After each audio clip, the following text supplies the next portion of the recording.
world is divided. Everywhere you look, people are in conflict, arguing over politics, beliefs, wealth, power. Nations at war, families at odds, strangers clashing over words on a screen. But what if I told you conflict is not the problem? The real struggle is how we choose to face it. For centuries, the Stoics, Marcus Aurelius, Seneca, Epictetus, faced opposition, betrayal, even war. And yet, they remained unshaken. Their wisdom holds the key to peace, not just in the world, but within ourselves.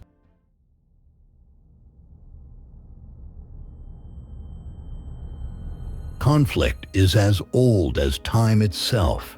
It is neither good nor bad. It simply is. Marcus Aurelius wrote, "You have power over your mind, not outside events. Realize this, and you will find strength." Most conflicts arise because we try to control what is beyond us, other people, opinions, outcomes. But the wise focus only on what they can control, themselves. Most conflicts are not about truth, but about ego. We don't fight to be right. We fight to be seen as right. Epictetus reminds us, if someone speaks ill of you, do not make excuses. Simply say, "You do not know me well enough to judge me." When we remove ego, conflict loses its fuel. Conflict thrives on reaction. The more you engage, the more it grows. But what happens if you do not react? In the space between action and reaction lies your power. Pause, breathe, choose your response, not from anger, but from wisdom.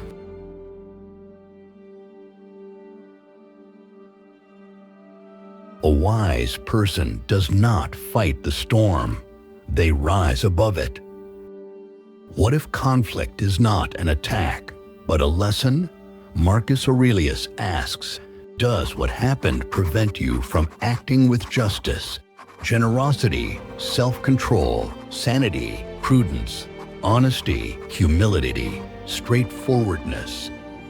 If not, then it is no real harm. Seneca warned, anger, if not restrained, is more destructive than any enemy. Every moment of anger is a choice.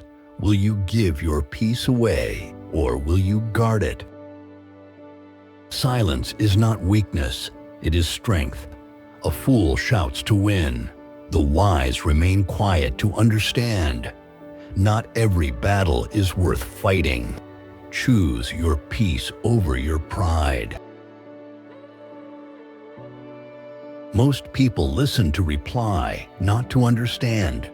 But understanding ends more battles than fighting ever could. What injures the hive injures the bee, said Marcus Aurelius. Beneath all differences, we are one. Not every battle is worth fighting. The strongest warrior is not the one who strikes, but the one who knows when to walk away.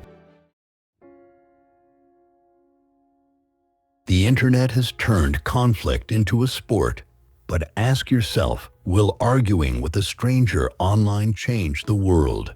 Or will changing yourself? Division thrives on fear. Unity thrives on understanding. Choose wisely.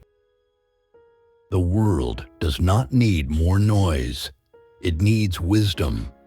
Be the example. You cannot control the world, but you can control yourself, and in that you will find peace.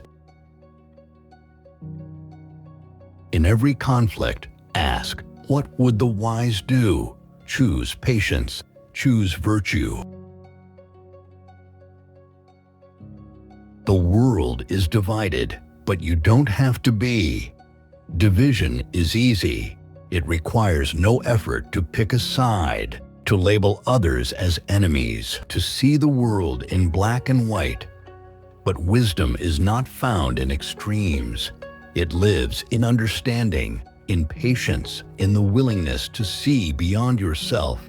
Every day, you are given a choice to react or to reflect, to attack or to understand, to contribute to the noise or to rise above it.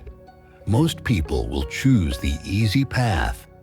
They will be ruled by impulse, by anger, by ego.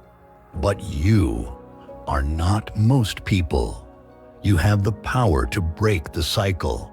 Marcus Aurelius wrote, "Waste no more time arguing about what a good man should be. Be one." Words alone will not heal the world, nor will complaints, outrage, or endless debates. The only thing that changes the world is action. The quiet, steady force of those who choose to live by virtue rather than by impulse. It means refusing to be a slave to your emotions. It means choosing patience over rage, understanding over judgment, discipline over recklessness. It means recognizing that peace is not something you demand from the world, but something you create within yourself first. The world is on fire with conflict, but you can be the calm in the storm. Lead with wisdom, and peace will follow, not because the world suddenly becomes less chaotic, but because you become unshakable. And when you embody peace, others will follow. So ask yourself, will you be another voice in the chorus of division? Or will you be the one who chooses wisdom?